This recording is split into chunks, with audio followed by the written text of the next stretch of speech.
Hello students, बेटा हमने जो लास्ट टॉपिक किया था अपने 12th के सरफेस केमिस्ट्री यूनिट का, वो था टाइप्स ऑफ कोलाइडल सॉल्यूशन। अब जो कोलाइडल सॉल्यूशन की जो हमने टाइप्स की लास्ट लेक्चर में, वो थी फिजिकल स्टेट के बेस पर। अब उसके अलावा भी टाइप्स होंगी इसकी। आज जो नेक्स्ट टाइप होगी वो हम करेंगे its types on the basis of molecular interactions. तो उसके बेस पर दो टाइप आ जाएंगे, एक तो लायोफिलिक और एक होगी लायोफोबिक। मैं दोनों एक साथ करवा देता हूं, ये आपका डिफरेंस भी हो जाएगा साथ के साथ, लायोफिलिक एंड लायोफोबिक। देखो हमने कुछ टर्म्स पहले भी पढ़ी हैं छोटी क्लासेज में, जैसे hydrophilic, hydrophobic.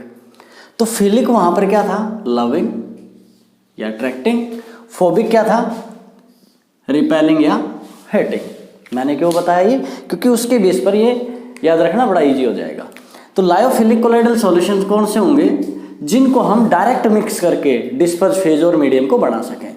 They can be prepared by directly mixing of disperse phase and dispersion medium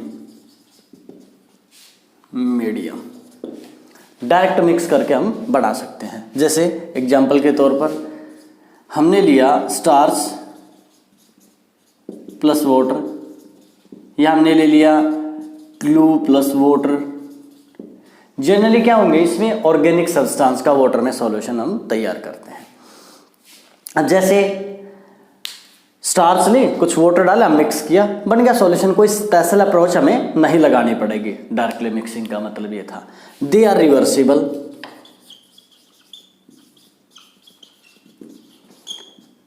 in nature.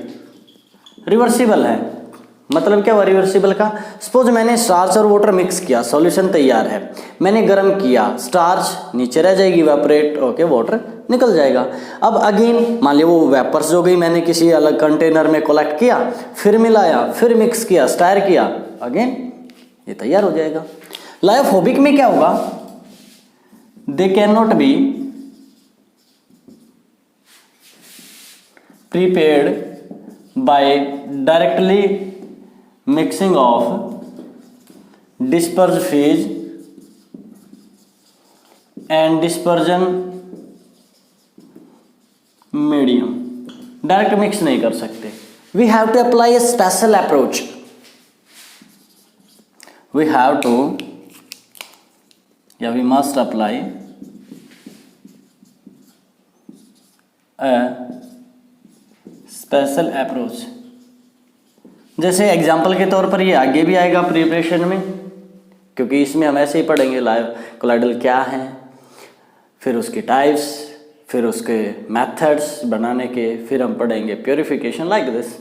तो प्रिपरेशन में भी आएगा एक मेथड है जिसको हम बोलते हैं इलेक्ट्रो डिसइंटीग्रेशन। वैसे तो और भी मेथड है बनाने के, मैं एक बता रहा हूँ।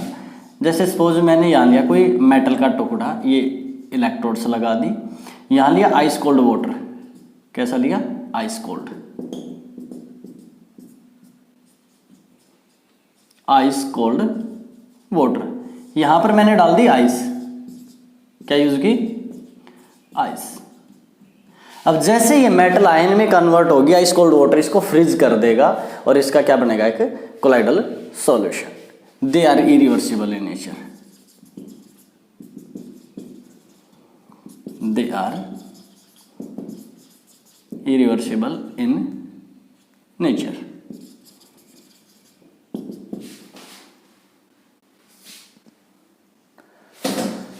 तो ये रिवर्सिबल थे, ये इरिवर्सिबल है। नेक्स्ट पॉइंट क्या होता है, इनको जब देखेंगे हम, इनके वो विस्कोसिटी देखें।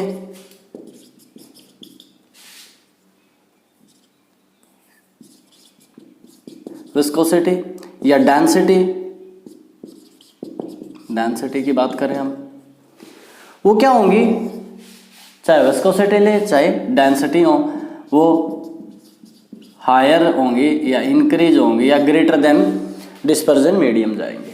इनमें जो विस्कोसिटी है या डेंसिटी है वो क्या होंगी, ऑलमोस्ट सेम रहेंगी, कोई फर्क नहीं पड़ेगा। इनको बनाते वक्त हमें कोई स्टेबलाइजिंग एजेंट नहीं डालना पड़ेगा, नो स्टेबलाइजिंग एजेंट रिक्वायर, कोई स्टेबलाइजिंग एजेंट नहीं डालना पड़ेगा, सीधे मिल जाएंगे। इनके केस में हमें क्या करना पड़ेगा, वी हैव या we must add, we have to add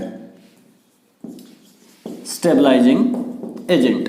क्या मतलब हुआ इसका, देखो ये हमने बनाया, सपोज गोल्ड का सॉल्यूशन तैयार किया, हम इसमें कोई स्टेबलाइजिंग एजेंट डाल लेंगे ताकि ये आसानी से ग्रेविटी वगैरह या किस और वजह से नीचे ना बैठे, जबकि ये ऐसी कोई रिक्वायरमेंट इनमें नहीं होगी। हमने रिवर्सिबल इरिवर्सिबल भी इसी सेंस में बोला था, वो तो बताया था रिवर्सिबल कैसे हैं, स्टार्स अलग करें फिर मिलाएं, मिल जाएगा।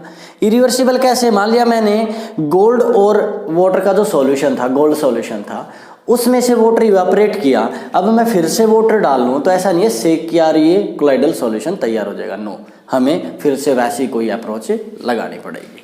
Got it. जो हमारे लायोफिलिक हैं, लायोफिलिक जो कोलाइडल्स हैं, उसके केस में जो इंटरेक्शंस हैं, जो वो है टेंडेंसी है हाइड्रेट करने की, वो काफ़ी ज़्यादा है, उनमें काफ़ी कम है। Tendency to hydrate of hydration वो क्या होगी, हाई, इसमें क्या होगी, लो होगी। Got it. तो ये कुछ डिफरेंसेस हैं लायोफिलिक लायोफोबिक के बारे में। इसके बाद है नेक्स्ट हमारा आ जाएगा, ये दो किसके बेस पर थे, इंटरेक्शन के बेस पर। नेक्स्ट है हमारी on the basis of particles, particle के बेस पर कैसे बता सकते हैं।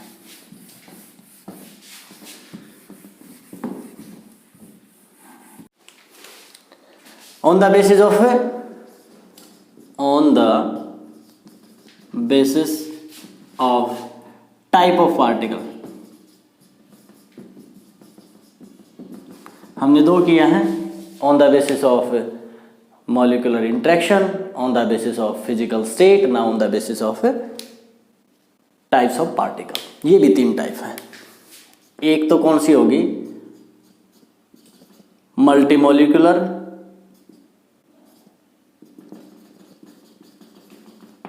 मल्टीमोलिकुलर नेम में इंडिकेट है, multimolecules means if the size of particle is less than 1 nanometre, if size of particle is less than 1 nanometer या particles are less than 1 nanometer, तो हम क्या करेंगे, वो मान लिया ज़्यादा जोड़ेंगे, they combine and come in the category of a colloidal state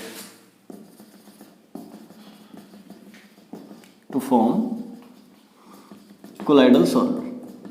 कैसे, मान लिया पार्टिकल का साइज है 0.5 नैनोमीटर, कितना है 0.5, मान लिया ये 100 जुड़ जाए 100 तो कितना आएगा, अगर ये 100 जुड़ गए तो 50 नैनोमीटर, किसके बीच में लाई करेगा, 1 नैनोमीटर टू 1000 कोलाइडल रेंज में आ जाएगा। लेकिन 0.5 नैनोमीटर है तो ये कोलाइडल रेंज में नहीं था, तो क्योंकि मल्टी मोलिकुलर, बहुत सारे मॉलिक्यूल जड़ के कोलाइडल बना रहे हैं। दूसरा है मैक्रो मॉलिक्यूलर, मैक्रो का मतलब होता है large, means if the size of particle is large, क्या होगा, पार्टिकल का size is greater than 1000 nanometre. अगर उसका साइज 1000 नैनोमीटर से ज्यादा है, अब हमें क्या करना पड़ेगा, ब्रेक करना पड़ेगा। सपोज कोई पार्टिकल है जिसका साइज है 2000 नैनोमीटर, कितना है 2000 नैनोमीटर, सॉरी। और अगर हम इसको 4, 5, 10, 20, 100 इतने पीसेज में तोड़ें, 100, 200, 500, तो किस रेंज में आ जाएगा, कोलाइडल रेंज में। वो क्या कहलाएंगे, मैक्रोमोलिकुलर, मैक्रो से बनाया गया है। तीसरा है एसोसिएटेड या एग्रीगेटेड, एक ही बात है, एसोसिएटेड या एग्रीगेटेड। ये कौन से होंगे, ये पार्टिकल अगर कम कंसंट्रेशन में है, लेस कंसंट्रेशन में है, तो they act as true solution. And if they are found in higher concentration they act as colloidal. Example क्या है? सोप, सोप मिशेल सब ने देखी होंगी। साबुन है, थोड़ा सा अगर बहुत लार्ज अमाउंट के वाटर में डिजोल्व कर दिया जाए तो हमें कोई चेंज ऑब्जर्व नहीं होगा, वो ट्रू की तरह एक्ट करेगा, कोई कोलाइडल की प्रॉपर्टी शो नहीं कर रहा। लेकिन वही साबुन बहुत ज़्यादा डिजोल्व कर दिया जाए उस वाटर के अंदर तो उसके एक अलग सा कलर आएगा, वाइटनिंग, तो उसमें अब कोलाइडल की सारी प्रॉपर्टी आ जाएंगी। उसे क्या बोलेंगे हम? एसोसिएटेड या एग्रीगेटेड। हुआ कैसे था ये म्यूचुअल फॉर्मेशन 10th वाली आ जाएगी। जो सोप है वो क्या होता है? Highly fatty acids of long hydrocarbon chain, long hydrocarbon chain of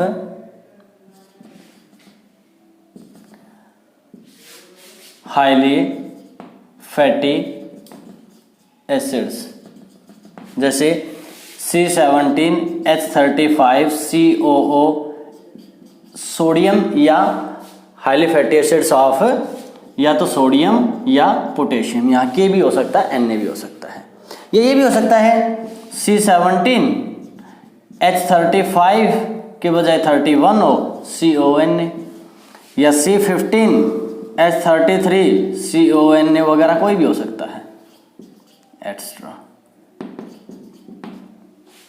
अब इसमें क्या है? एक तो ये कार्बन चेन पार्ट होगा और एक वो आयनिक पार्ट होगा, ये टूटेगा। मैं इसको ऐसे लिख सकता हूँ RCO negative and Na positive में। अब वाटर के अंदर दो पार्ट हो गए, एक तो ये कार्बन चेन और एक आयनिक पार्ट, मीन्स एक हाइड्रोफिलिक एक हाइड्रोफोबिक। ये क्या है? हाइड्रोफोबिक, ये क्या? हाइड्रोफिलिक आयनिक पार्ट है, क्योंकि हमें पता है लाइक डिजोल्व लाइक। आयनिक पार्ट वाटर की तरफ अट्रैक्ट होगा, कार्बन पार्ट रिपेल होगा, तो ये इस टाइप से हो जाएगी। ये तो कार्बन चेन है सपोज, और ये उसका आयनिक पार्ट है, वाटर के कांटेक्ट में ये आएगा, ऐसे म्यूचुअल फॉर्मेशन करेगा। अब ये क्लीनिंग कैसे करता है? साफ सफाई जो हम करते हैं कपड़े की, वो कैसे करता है? सपोज ये मेरा कोई कपड़ा है, इस पर ये डर्ट या डस्ट या ऑयली कोई डस्ट डर्ट है, ऑयली क्यों बोला? वैसे होगी तो ऐसे भी साफ हो जाएगा, ऐसे किया साफ। बट अगर ऑयली है तो वो चिपका हुआ है, उस केस में सोप कैसे साफ करेगा? जो हमें अभी मैंने बोला था लाइक डिजो लाइक, जो ये कार्बन चेन है ये इसको अपने अंदर डिजोल्व करेगी, और आयनिक पार्ट क्या होगा? इसको वाटर के कांटेक्ट में आने से रोकेगा। एक हिसाब से हमारी जो डस्ट डर्ट है, मैल है, इसको ये ऐसे म्यूचुअल्स अपने अंदर कवर कर लेंगे, लाइक डिब्बा बंद होगा ये, जिसकी वजह से क्या होगा? जब हम कपड़े को वापस बाहर निकालेंगे तो ये कपड़े के साथ वापस नहीं चिपकेगी। Got it? तो आज हमने दो बाकी की जो टाइप्स थी वो की हैं। कल जो नेक्स्ट टॉपिक आएगा वो आएगी इसकी प्रिपरेशन। तो यहाँ तक का करना है, आज के लिए यही है। Thank you.